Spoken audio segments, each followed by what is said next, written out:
A big supporter of Boris Johnson, Ben Goldsmith is keeping up with the former PM when it comes to children. The financier, son of late billionaire Sir James Goldsmith, is celebrating the birth of his seventh child. He and his wife, model-turned-society caterer Jemima, have named their son Vincent. He'll be known as Vinny, one of Goldsmith's friends tells me. His full name is Vincent Oliver Robin Goldsmith. Oliver, after Jemima's brother, and Robin after Ben's half-brother Robin Burley. Jemima, 35, who married Ben in 2014, already has a son, Arlo, and two daughters, Margot and Vita. They share this sweet photograph with friends online. Ben, 41, has two sons, Frankie and Isaac, with his ex-wife, heiress Kate Rothschild. Their daughter, Iris, was tragically killed in a quad bike accident in 2019 when she was 15. Why can I see a busy future for Meghan's fact-checker? Her poise and passion in front of a camera or microphone are surely unequaled in royal history. But these gifts haven't blinded the Duchess of Sussex to the fact that she, like the rest of mankind, is fallible. Indeed, I can reveal that, in a characteristic display of professionalism, Meghan has been employing a fact-checker for her Spotify podcast series, Archetypes, which resumes today, having been suspended immediately after the Queen's death. Meghan hasn't chosen a run-of-the-mill recruit but a young and highly talented American writer, Nicole Pasulka, whose interests closely mirror her own.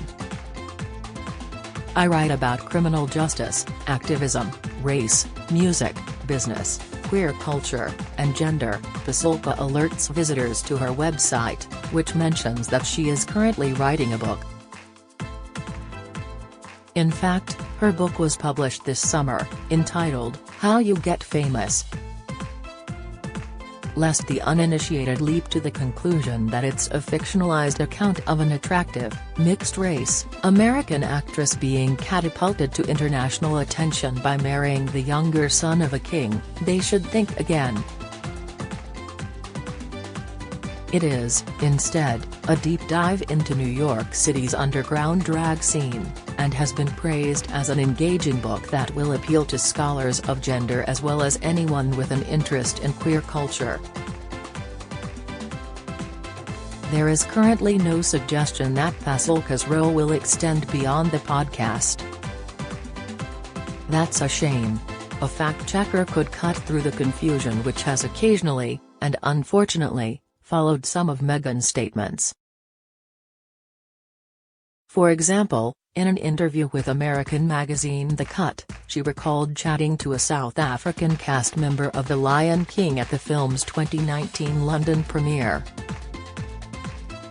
He said, "I just need you to know, when you married into this family, we rejoiced in the streets the same we did when Mandela was freed from prison," Meghan recalled. Yet Dr. John Connie, the only South African cast member, has pointed out that he has never met Meghan and wasn't at the premiere. Of course, as the late Queen memorably put it on another occasion, recollections may vary. Party pooper for the Middletons. The Princess of Wales' parents, Michael and Carol Middleton, made enough money from their party paraphernalia business to put 3 children through boarding school and buy a manor house for £4.7 million. Yet their mail-order company, Party Pieces, made a loss of almost £300,000 last year.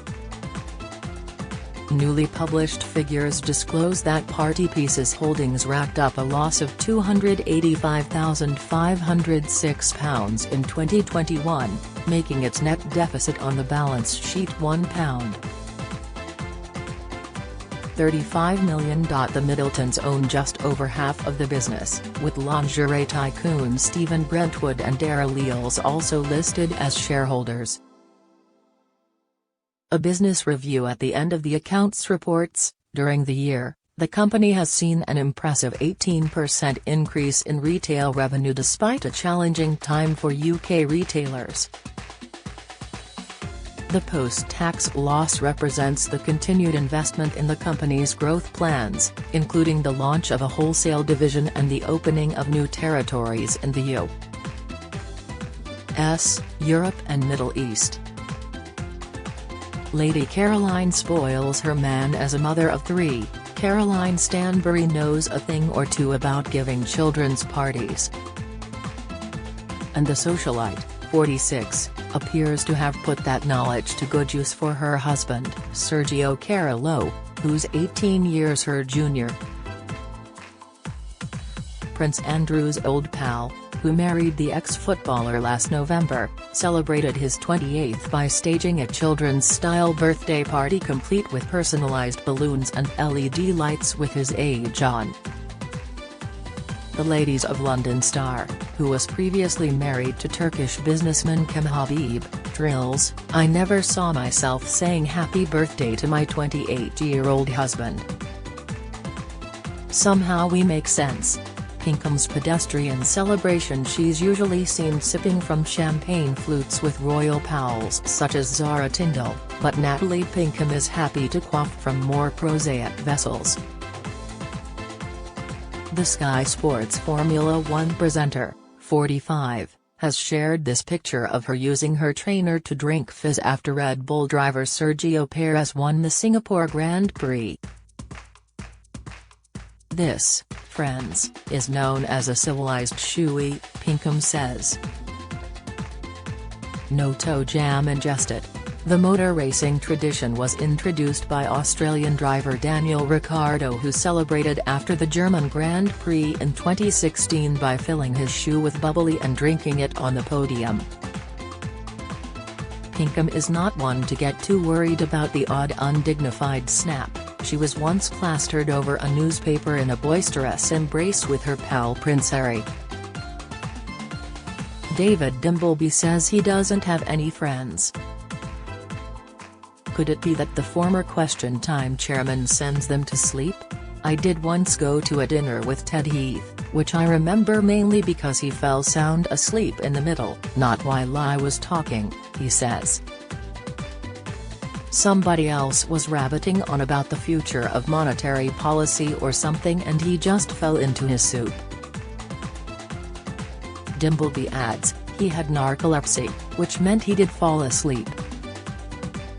As the Royal Ballet soloist, Francesca Hayward has danced roles from the Swan Queen to the Sugar Plum Fairy. But, behind the scenes, the 30-year-old is known to wreck her shoes using a powerful varnish. When I get a new pair of pointe shoes, the first thing I do is get some shellac, it's floor hardener, a dancer's best friend. I tip a tiny bit into the tip of my shoe. This means that when you're driving your toes into the ground it maintains its shape. Pop star Emily Sandé has revealed the moment she got engaged to pianist girlfriend Joanna Karmova, in her car. It was a very romantic moment, insists Sandé, 35. I was driving. I was indicating to turn left and she proposed, very cool, nonchalant. She said, "Well, what do you say, will you be my wife?" And she opened out this beautiful ring. Happily, Sandé avoided crashing her car. Robbie Williams listens to the charts in dismay. If you take Top of the Pops from 1988, any week, the varying of colors, the eccentricities, the madness and the craziness is extraordinary, says the former Take That star, 48. If you put on a chart show in 2022, every week, every artist sounds like every artist and they look like every artist. He adds, it's not their fault, him not having a go at them. Heaven forbid.